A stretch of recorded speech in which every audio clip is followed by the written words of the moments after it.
Hey there, this is Dustin coming at you from my workbench once again. Got a Game Boy Color here in front of me. One of the things I've been thinking about is just like showing some people kind of like the basics of cleaning. And this seemed like a really good opportunity because what's going on is we've got a number of people out there that are grabbing the backlit LCDs for these, opening them up, pop it in the LCD, and then just calling it good. What's really being missed though is like a good opportunity to clean these up, whether it be your childhood console or one that you purchased specifically to modify.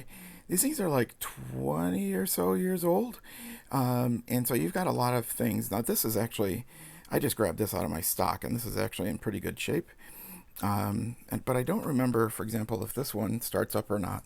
Sometimes if I just see a good deal on a color or whatever console, I'll just grab it even if I don't need it at the moment. I think that's part of my addiction, to be honest. Let's power this up now that I plugged it in. There we go. It does power up. Now, even if it didn't, I'm not really too worried about it. I can't think of any time off the top of my head that I've had a console not power up where I've cleaned the power switch and it didn't then start up. It very rarely happens. Only if it's like physically bad, like some kind of physical damage has happened to it. But still, even though this powers up, that's great, but there's going to be oxidation that's built up inside of it, so we'll clean that anyways. So, now this one also, we're not testing, but it's like, who knows if the buttons are working or not. It doesn't really matter. I'm going to clean it anyways. Let me flip this over. It didn't come with a battery cover, but that's okay. I'll get one later. Probably find one off eBay or something. But I did cheat a little bit here. You can see here I've already got the screws removed because I didn't want to make you sit through all that. So here, I'm going to take that. This is actually, like, this shell is in surprisingly good condition. That's pretty nice. So here, let me do this. Now what we're going to do is we've got, like, so for example, the slider over here for the power. And what I'm doing, I'm not going to show this necessarily in this video, I've done it before, is I'm just putting the parts into kind of like a little Tupperware container, and then I'll go clean them, once I get a moment. So let me zoom in here. And what you're going to need to do, and this is probably old hat if you're doing the modification for the screen, is see these little bales that are like gray, that tabs up there. You just, with like your fingernail, you can just like push those up on both sides. And what that does is loosen up the cable. Now I've also, at this point, there's usually a screw right here, and then one other one right there. I've already taken those out too, just because I wanted to make things a little faster. But once you do have those out, you can basically just lift the whole board out and just gently, oh, that bale didn't come out all the way. There we go. So now we've got that. So that's easy. Let me zoom back out. So now we've got the board out. Flip it over, do a little bit of a visual inspection. It doesn't look too bad. Oh, there we go. Now, the speaker volume was a little quiet, and I'll speak to why this is like brown inside in just a bit. I'll speak to that. But what I'm going to do here is, I've got these pads. Geez, oh Pete, somebody took care of this system. It's almost like a bad one to pick to have to do a refurb on. So I'm just pulling off those pads. Let me flip this over. I've got the buttons. And again, I'm just putting these aside. I'm going to go wash them in a little bit. Oh, and let me pull out the IR cover. And now we've got like the display left. Now this is old hat. Again, if you're used to modifying the display, what you do here is you just kind of like grab this and you can just twist it. Yeah, there you go. You heard it. And just kind of like put your fingernail underneath there and real gently and slowly peel that up. And voila, there we go. We've got the display out. I'm just going to set that aside. I don't need it right now. Now, this really depends on what you're going to do. If you want to just get your console cleaned up and you're not too worried, or you just maybe want the stock lens, that's totally cool. You can just like leave it like this. Almost every one of these I'm going to replace the lens on. So what I would do I don't even know if I'm actually going to do it on this one. This looks pretty good. Um, Normally what I would do is just like here and just, you take like your thumb in a corner and just push really hard, and that adhesive that keeps this in is going to pop right open. So then you could replace it with like the screen for, the backlit LCD that you're putting in, or what have you. So I'm going to set that aside too. Okay, so that now we're back to the board. Um, Now, some of the things I do here, just to get things started, is just I've got my trusty isopropyl alcohol. As a reminder, you don't want anything less than 91%. I really suggest you get on Amazon, or whatever local hardware store and get 99%. That's going to be the quickest drying time, and it's just like really quite handy to use so that you don't have to wait as long in between different things that you're doing. I've got a Q-tip, and what I'm going to do here is just grab, and you can see it's like dripping with alcohol, and I'm just going to drip that literally in the side of the volume dial here. And you'll notice I'm moving the volume dial a little bit each time.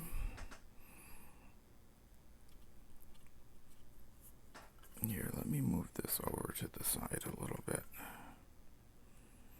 And I'm moving the volume dial a little bit each time because I like to make sure, or actually I like to think, that I'm making sure that I soak everything in there. And then I'm just wheeling it back and forth. So I've got that nice and coated right in there with the isopropyl alcohol. And do a little bit more. The thing is, too, you can't really overdo this with regards to the alcohol. It's all going to evaporate. And all I'm doing is just getting that in there, moving the wheel so that hopefully is cleaning up those contacts inside, especially for this, a potentiometer that's, controlling your volume. Some of the things that you're going to notice like this will fix is like scratchy audio. But I've seen that usually on DMGs or the original Game Boys, where as you're turning the volume dial, it's a little bit scratchy. It'll fix that. Sometimes it can fix just like low volume issues. So there's that too. Yeah, and there's always, sometimes you might have to replace it, but even that's easy if you need to. Okay, so I'm going to switch to the other side of the board here. Now this was really good. It's a little, the system did turn on, but I can feel it there. It feels a little almost like crusty inside, there's a little bit of resistance. So the same thing here is I just move it to one side and then the other, and you can see I'm just dropping a whole bunch of alcohol in there right now and just moving that back and forth. Now you can, if you really need to, like let's say for example, like you, and this has happened a couple times, not many, is if the power switch still isn't turning on, even after doing this, like copious amounts of alcohol, and it's still not turning on, and you've switched it back and forth, you can take these power switches apart and just like clean them up inside. I don't know. It's just like, I try to avoid that if I don't have to do it, because it's a lot of, not a lot, but there's little pieces inside that can fall apart. And so I try and leave that for a last resort. Keeping in mind too, there's no replacement power switches anywhere for the Game Boy Color, which is really weird. I don't know how that happened. So there we go. Now you can see again, I've got it dripped on there. It doesn't matter. It's going to dry out by the time we're ready. Let me do another thing here. Let me flip this over, and I'm going to clean these pads. So this is the D-pad here, and I've got a whole bunch of alcohol on here, and I'm just going to rub those gold contacts. Now again, this is almost like funny how bad of a choice this was to fix this console, because it's pristine inside. This is actually pretty rare. This is like the B button and the A button here, so there's that. Now I'll dip this the Q-tip back into the alcohol only if it's clean. If it's gotten dirt on it or flux or something, I don't want to contaminate my bottle of alcohol. Maybe that's a real thing, maybe it's not. I don't know. I just like to make sure that my alcohol is as clean as possible. So there's that. Just got those clean.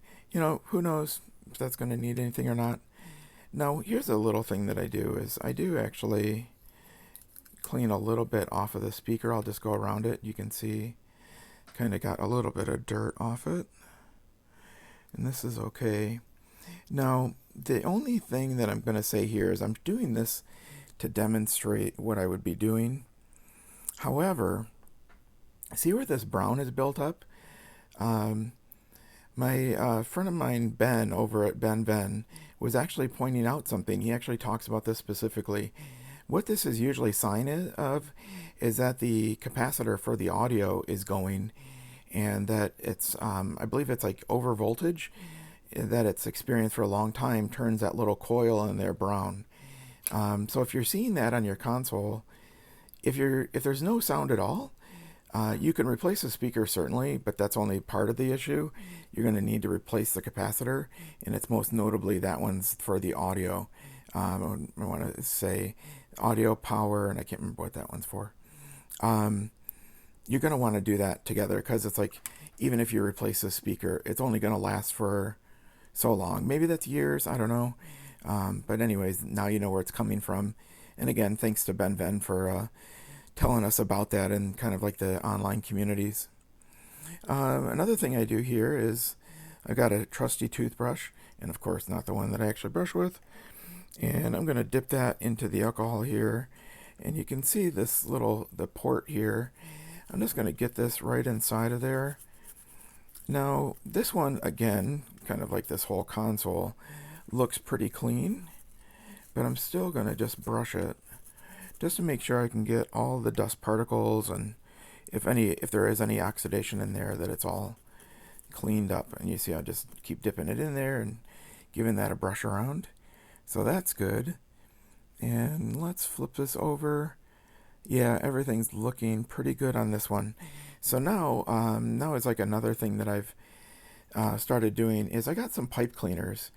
I grabbed these off Amazon, and what I wanted, this is soft, but it's also got like the medium or hard bristles in it. You don't want the pipe cleaners that are for like arts and crafts. It's going to fall apart. The material will inside the headphone jack, which is where we're going to put this. But you do want something stiff bristled. And what I do is I'm just here. Let me pull this in. I just am dipping this right into my alcohol, and again, this is all going to dry. And right here. And now this is open through the entire thing. Now what I'm doing is I go back and forth with this. Now this is an optional step, but I have actually found it helpful. The way the headphone jack works in the color and in the pocket, the advance, I think on all of them, is that it's a physical switch inside, so that as soon as like the headphones are inserted, it physically moves a pin which cuts out the audio to the speaker and routes it through the headphones. Sometimes if you have a speaker that's not playing, it could be that the headphone jack has that pin stuck, and I have found that this alleviates that. So I think that's not a bad thing to get going. Now I have just made that I just use that as the wet end, right? But I've got this, and so I'll dry it out a little bit, right, like that. So there we go. So now we've got this completely, let me pull out again real quick. Now we've got this completely cleaned. Actually, we could, yeah, see, even those battery contacts are fine. As I say, sometimes you might want to clean these up a little bit, but this is, I can't believe how lucky I am with this console. There's no corrosion damage, no battery leakage, anything of that nature. So there we have it, a fully clean board. Now I'm going to save you the time of going through reassembling this console or even like replacing the speaker, because I just wanted to show you going through this whole process and cleaning up everything. Hope you've enjoyed this, or at least found it useful, and I'll get some more of these going later, kind of like a general cleaning kind of videos. Talk to you later. Bye.